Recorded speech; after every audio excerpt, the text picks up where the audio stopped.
जिंदगी की कीमत। एक बार की बात है, गौतम बुद्ध अपने शिष्यों को जिंदगी से जुड़ी अच्छी बुरी चीज़ों का ज्ञान दे रहे थे। सभी शिष्य उनकी बातों को बहुत ध्यान से सुन रहे थे। उन सभी में एक शिष्य ऐसा था जिसे प्रश्न पूछने की बहुत आदत थी। वो उठकर गौतम बुद्ध के पास गया और उनसे बोला, आप हमें ज़िंदगी के बारे में जो कुछ सिखा रहे हैं उस सब का क्या फ़ायदा, क्योंकि हम में से बहुत से बच्चों को ये भी नहीं पता कि हमारे जीवन का मूल्य क्या है और ये जीवन हमारे लिए कितना कीमती है। पहले आप हमें ये बताइए कि इस जीवन का मूल्य क्या है। अपने शिष्य की बात सुनकर गौतम बुद्ध अपने कक्ष में गए और एक चमकता हुआ पत्थर का टुकड़ा लेकर आए। वो टुकड़ा उन्होंने अपने शिष्य को दिया और बोले, मैं तुम्हें इस जीवन का मूल्य तब बताऊंगा जब तुम इस पत्थर का सही मूल्य पता लगाकर आओगे। साथ ही ये ध्यान रखना कि तुम्हें ये पत्थर का टुकड़ा किसी को बेचना नहीं है। गौतम बुद्ध की बात मानकर वो शिष्य बाजार की तरफ चला गया। बाजार में सबसे पहले उसकी नज़र एक फल बेचने वाले पर पड़ी और उसने वो पत्थर उस फल वाले को दिखाया और बोला, इस पत्थर के बदले आप मुझे कितने फल दे सकते हो। फल वाला बोला, ये पत्थर कुछ खास तो नहीं है, लेकिन फिर भी इसके बदले मैं तुम्हें 10 केले दे सकता हूँ। वो शिष्य उस पत्थर को लेकर आगे चला गया। फिर उसे एक सब्जी वाला मिला। शिष्य ने उस सब्जी वाले से उस पत्थर की कीमत पूछी।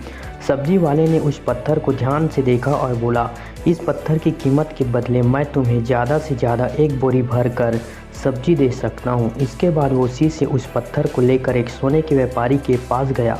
उस पत्थर की टुकड़े की चमक देखते ही उस सुनार ने उसकी कीमत 100 सोने के सिक्के लगाई। शिष्य ने वो टुकड़ा बेचने से मना किया तो वो सुनार उसके बदले 200 सोने के सिक्के देने को भी राजी हो गया, लेकिन शिष्य ने वो पत्थर नहीं बेचा।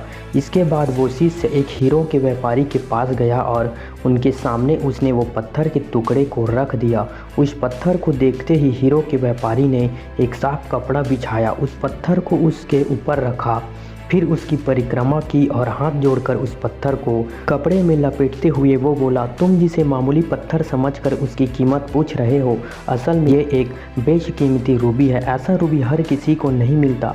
मैं अगर अपना सब कुछ बेच भी दूँ तो भी इसकी कीमत नहीं चुका सकता। उस व्यापारी की बातें सुनकर वो शिष्य हैरान हो गया। वो दौड़ा दौड़ा सीधा बुद्ध के पास आया और उन्हें उसने जो कुछ भी बाजार में हुआ वो सब बताया।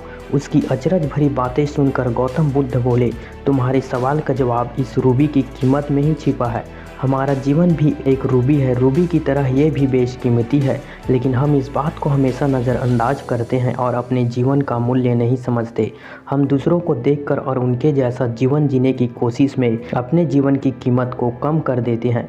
हम ये सोचते हैं कि हमारी ज़िंदगी की कीमत वही है जो दूसरे हमें बताते हैं, लेकिन ये बात हमेशा ध्यान रखना कि सामने वाला अपनी हैसियत, बुद्धि और अपनी समझ के हिसाब से तुम्हारी कीमत लगाता है। दोस्तों, बुद्ध की कहानी से हमें क्या सीख मिली, इसको जानने के लिए डिस्क्रिप्शन बॉक्स में जाएं। दोस्तों, अगर ये कहानी आपको अच्छी लगी होगी तो चैनल को सब्सक्राइब कीजिए, वीडियो को लाइक कीजिए और अपने दोस्तों के साथ शेयर कीजिए।